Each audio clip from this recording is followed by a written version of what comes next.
Ако бараш простор во кој се испомешало минатото со сегашноста со иднината, посети ја општината Чашка. Посети ги селата во Богомилската, Горноврановската и Изворската регија, кои молком шепотат скоро без глас, раскажувајќи и пророкувајќи си ја сопствената судбина од раскошен мир и немир, во исто време необјаснимо сплотени едни во други, обдарени со милоста Божја, накитени и распослани со безброј убавини на сите страни, облазени во сончевина, простор во кој се слушаат звуците на музите од минатото и реткиот звук од кавалот од понекој овчар кој оддава впечаток на жално отпевање на некогашната вечност, сегашност, миг и иднина.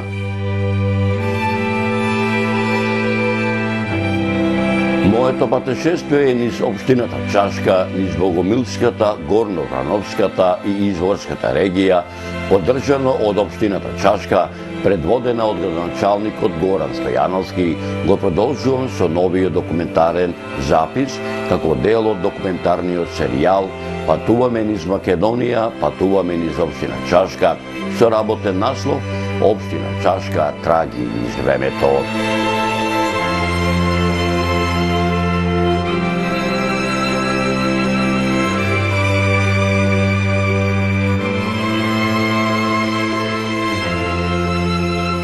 Овој пат одлучив малку подлабоко да прочепкам по историографијата на овие три регии, чии нејзини траги ги оставиле неброени патописци, владетели, градители, историчари и многу други добронамерници, престојувајќи во овие простори во подалечното и поблиското минато, чија историографија одамна ја имам во мојата архива, а дел од неја ќе се обидам и вам да ви преточам во оваа документарна репортажа.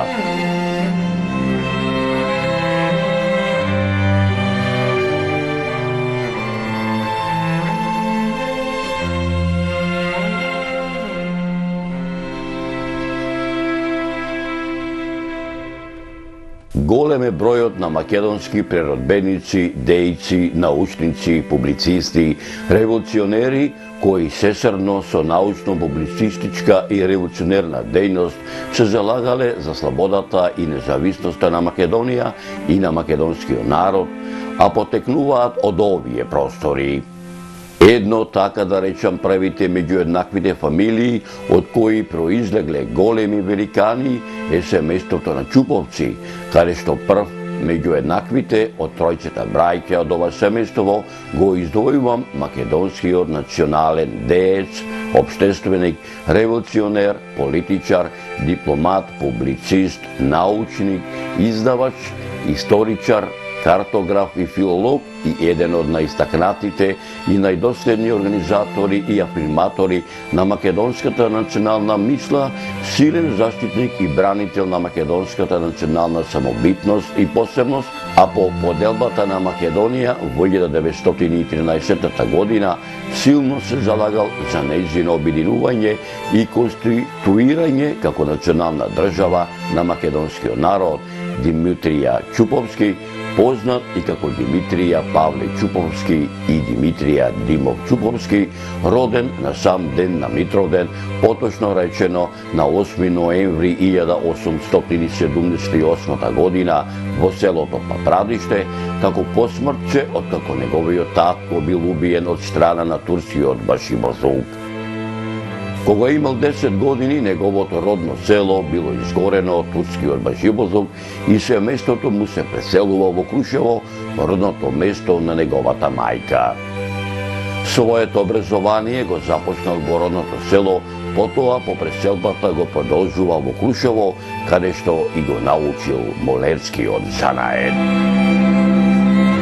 Во 1892 година Чуповски заминува на печалба во Софија, каде што ден е работел, а ноќе го посетува училиштето што е организирано за македонците од страна на Даме Груев, Петар Попарсов и други македонски студенти, каде што покрај образованието Димитрија подлабоко навлегува и во македонското ослободително движење, со што го зачртува неговиот идеен животен пат. Своето образование го продолжува во Белград, во вечерната Светосавска учителска школа, каде што станува член во училишното друштво Вардар во периодот од 1893 до 1894 година.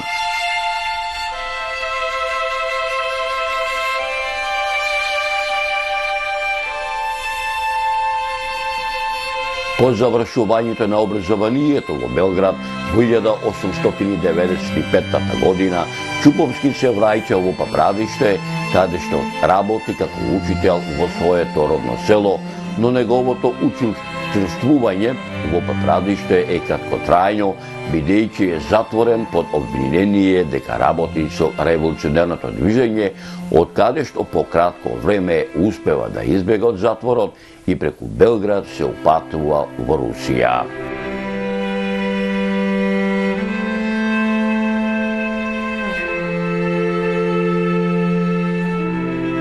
Во Русија во 1897 година Димитрија се запишува во духовната семинарија во Новогород и во Симферпол.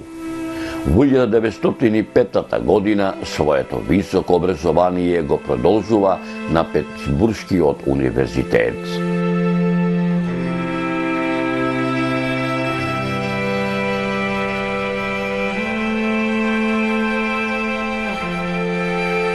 Чуповски е иницијатор и прв председател на Славјанско-македонското научно-литературно друштво, основано во Петроград во 1902 година.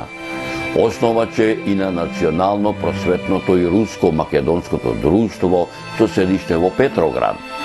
Од 1912 до 1915 година на руски јазик го издава списанието Македонски глас, кој представува важен историски архив за борбата на македонскиот народ за зачувување на територијалната целост на Македонија и за извојување на македонска национална слобода.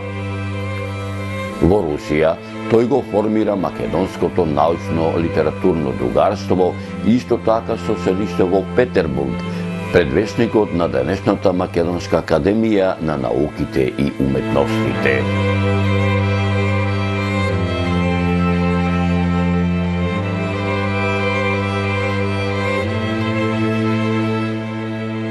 Пред самиот почеток на Балканските војни, Чуповски со останатите членови на Македонското научно-литерарно друштво настапува на јавни собери во рускиот печат и јавен живот.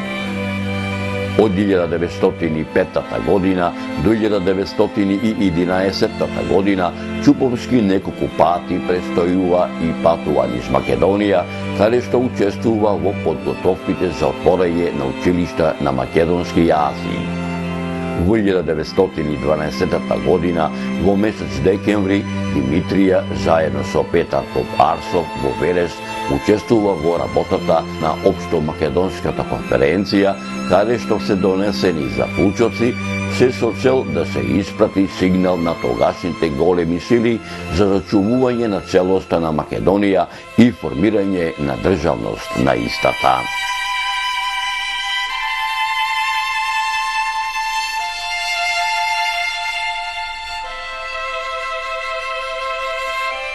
Во 1913 година Чуповски ја објавува и првата карта за Македонија со работен наслов Карта Македонија на македонски јазик. Истата година во тогашните руски вестници ги објавува статиите Македонските народници и Меморандум на македонците, кој ги испраќа во Лондонската конференција и до владите на тогашните балкански држави, се со цел за подобро да ги запознае со македонското прашање и желбата на македонците за своја слободна татковина.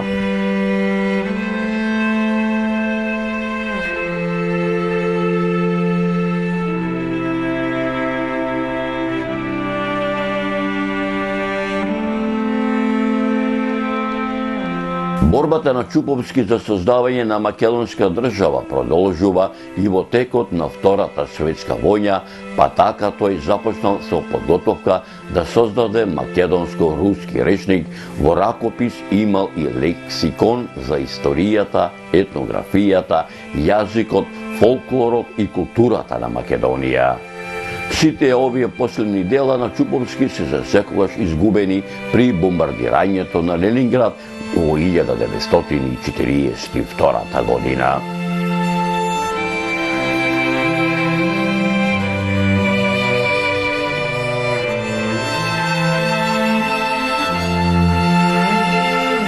Вториот, така да речем, меѓу еднаквите во семејството на Чуповци е Наце Димов Чуповски, роден на 31 јануари во Стар Стил во 1876 година и исто така во селото Папрадиште.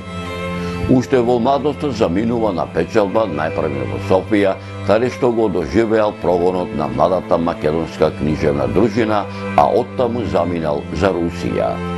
Најпрво работел како железничар на југозападната пруга во Одеса, а со доселувањето во Петроград се здобил со правото да биде адвокат, што му овозможило полесен пристап до петроградската администрација при регистрирањето на Словенско-македонското национално просветно друштво Свети Кирил и Методи, кое поради својот устав во кое се дозволувало членство само на национално освестени и осознаени македонци, било неприфатливо за руските власти.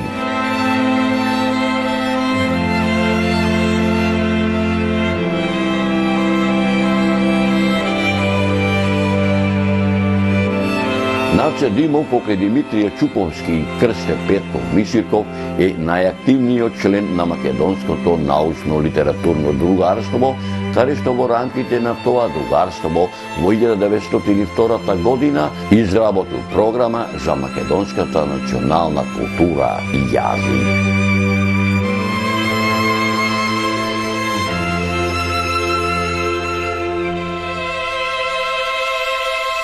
За време на Првата Балканска војна во 1912 година сите членови на Македонското научно-литературно другарство заминале за Македонија да бидат блиску на теренот. Тој заминал за Софија за да действува меѓу тамошната македонска емиграција за зачувување на целоста и независноста на Македонија. Тој заедно со Крсте Мисирков и брат му Димитрија Чуповски е составувач и на меморандумот за независноста на Македонија, испратен до британскиот министер за надворешни работи Сер Едвард Греј, како и на дворот во Лондон во 1913 година. Наце Димов, заедно со членовите на другарството, е неуморен борец за извојување на Македонија како посебна независна држава на Балканот со своја посебна словенска култура, народ, јазик и црква. Под раководството на Наце Димов од страна на Македонското научно-литературно другарство биле подготвени и отпечатени 1500 буквари на македонски јазик, кои требало да се распространат низ македонските села, но обидот не успеал поради соседните пропаганди во Македонија. Покрај меморандумот за независноста на Македонија, Наце Димов е потписник и на уште два други меморандуми во полза на Македонија и македонците, на меморандумот на македонскиот деец Марко Мушевиќ, кој бил испратен до руската влада и Светиот синод на Руската црква за отворање на стручно училиште на македонски јазик во Житошкиот манастир како расадник за кадри за идната просвета во Македонија, и на меморандумот на македонците, кој исто така е испратен кон владите на балканските држави, кој датира од 7 јуни 1913 година.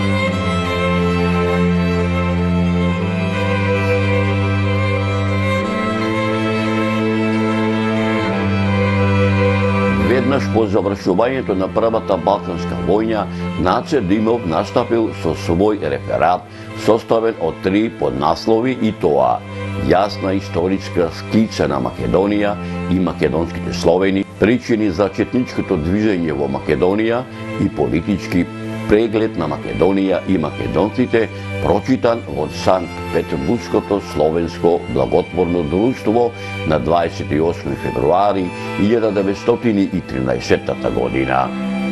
Во рамки на своето предавање тој го изнел својот став дека доколку не се даде независност на Македонија во незините природни, географски, етнички, економски граници, на Балканот ќе биде неизбежна уште една војна околу поделбата на Македонија меѓу балканските држави, која истовремено силно ќе ја тресе и Европа.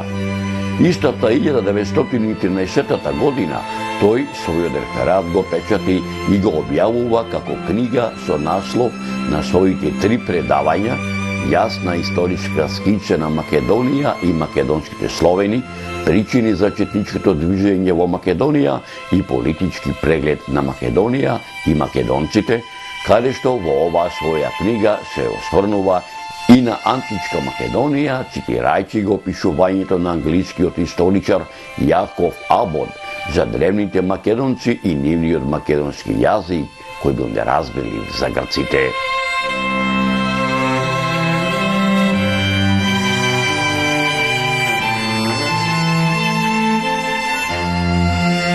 Наце Димов починал во 1916 година во Санкт-Петербург, каде што постои негов споменик подигнат од неговиот брат Димитрија Чуповски во петербуршките Большеокенски гробишта, каде се уште стојат зборовите што му ги напишал брат му Димитрија Чуповски, каде што е забележано: македонски деец Наце Димитриевиќ Димов умрел на 15 јули 1916 година на 40 години од раѓањето.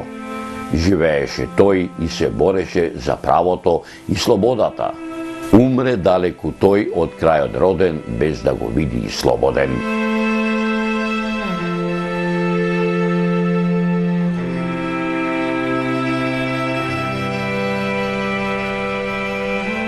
Третиот поред, така да речем, меѓу еднаквите покрај браќата Чуповци е и Андреја Дамјанов Папрадишки, роден во селото Папрадиште, во семејство на познати мијачки градители, чии мајсторски занејат во неговото семејство се негувал низа децении, пренесувајќи се од колено на колено.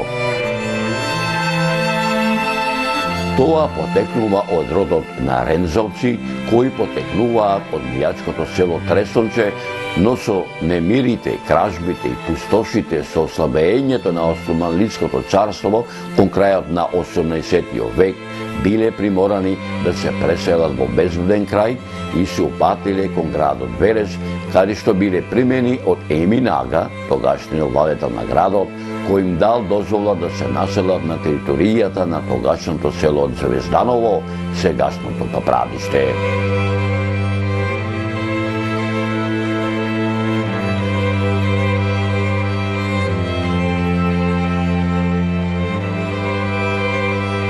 Андреја Дамјанов Папрадишки својот градителски дух го наследил од неговиот прадедо Силјан Резовски, кој бил познат мајстор-градител, кој со својата тајфа градел најмногу во Тракија, Едрене и Цариград.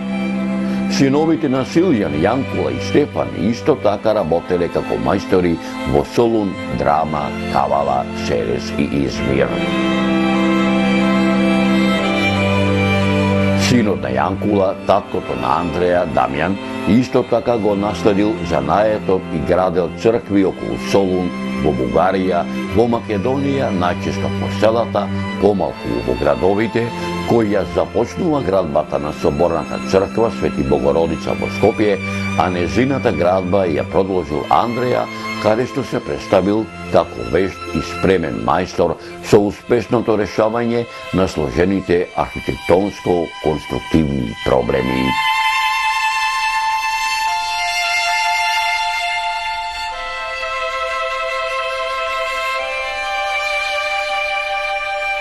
Неговото име станало отпознато низ целиот Балкан и за него пишувале неговите современици, странските патописци, нагласувајќи дека бил прочуен и добар мајстор и во околните земји.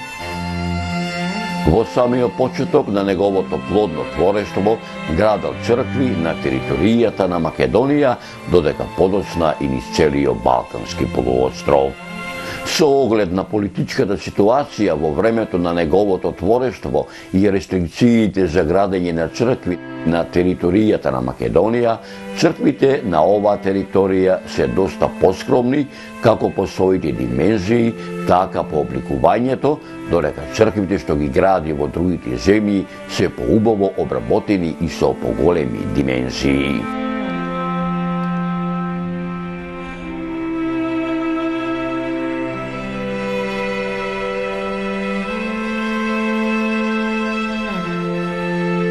Во неговото творештво се препознаваат неколку карактеристични влијанија од други стилови кои вешто ги применува, а со тоа ги разубавува своите градби. Влијанието од средновековната архитектура, конкретно ренесансната и барокот, се препознаваат во декоративното обликување на објектите, особено во фасадното расчленување и надворешната декорација на прозорци, апсида и друго. Исто така се забележани источни влијанија во неговото творештво во обликувањето на влезните порти кои раскошно се материализирани.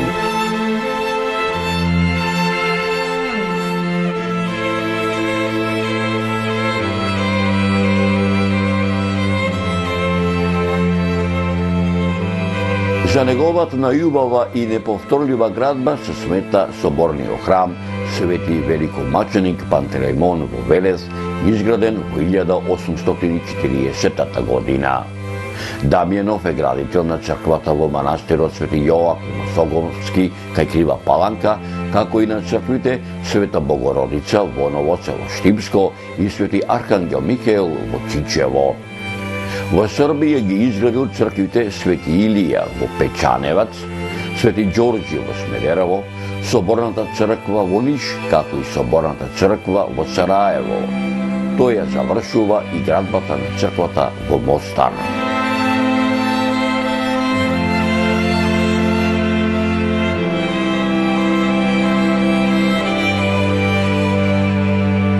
Андреја имал тројца браќа, Ѓорѓи, Коста и Никола. Ѓорѓи Дамјанов бил зоограф, Никола копаничар, а Коста работел како мајстор, градител и зоограф. Заедно работеле во една тајпа, но најмногу се истакнувал од нив Андреја, кој го презел раководството на тајпата и се населил во Велес околу 1850 година.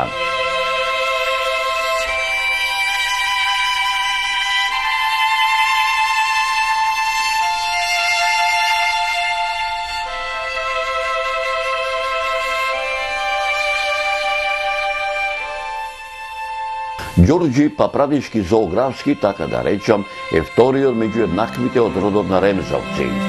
Роден е во селото Папрадиште во 1871 година. Основно образование завршил во родното место, учејќи азбука и читање од стари старословенски книги, од кои поголемиот дел биле од црковен карактер. Од најраното детство зоографски почнал да го придржува својот татко на неговите печалбарски патувања со цел да го учи зоографскиот занает. Во 1887 година рускиот конзул во Призрен Иван Јастребов, кој имал можност да ги види неговите сликарски работи, го испратил на школување најпрвен во Петроград, а подоцна во Москва. Во 1907 година зоографски заминува во Ниш, каде отвара своје ателје. Таму ги насликал иконите за црквите Свети Архангел Михаил во селото Балинац, Свети Јован во Орлање, Свети Прокопиј во селото Шумане, Лесковачко, Свети Илија во селото Пејчањевац, Собор на Светите Апостоли во селото Турековац и други. Во овој период зоографски сликал и портрети на познати свештеници и политички личности во Србија.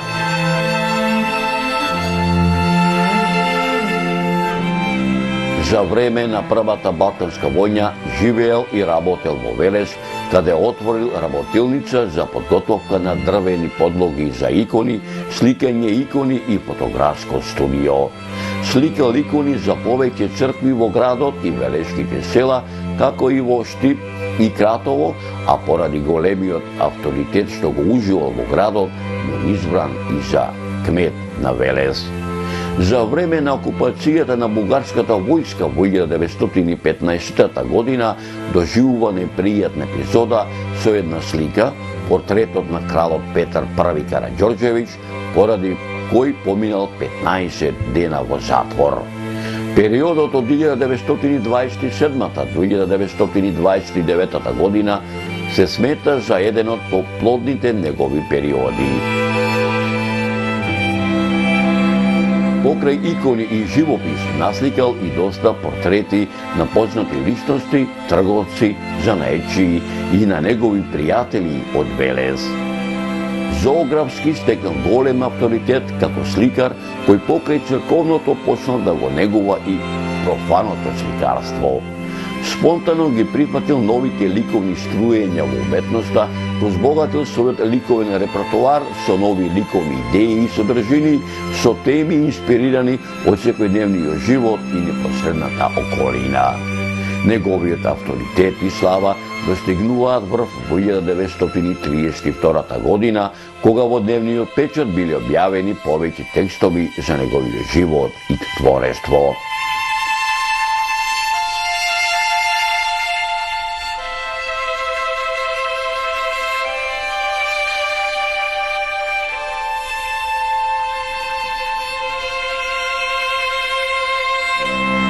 Димитрije Чупорски, Наце Димов, Андреја Папрадишки, Ѓорѓија Папрадишки-Зоографски ќе останат забележани во историјата како едни од најголемите борци за самобитноста на македонскиот народ, како и за обединувањето на Македонија и нејзино конституирање во национална држава на македонскиот народ, чии нивни неизбисливи траги остануваат низ времето, минато, сегашно и идно.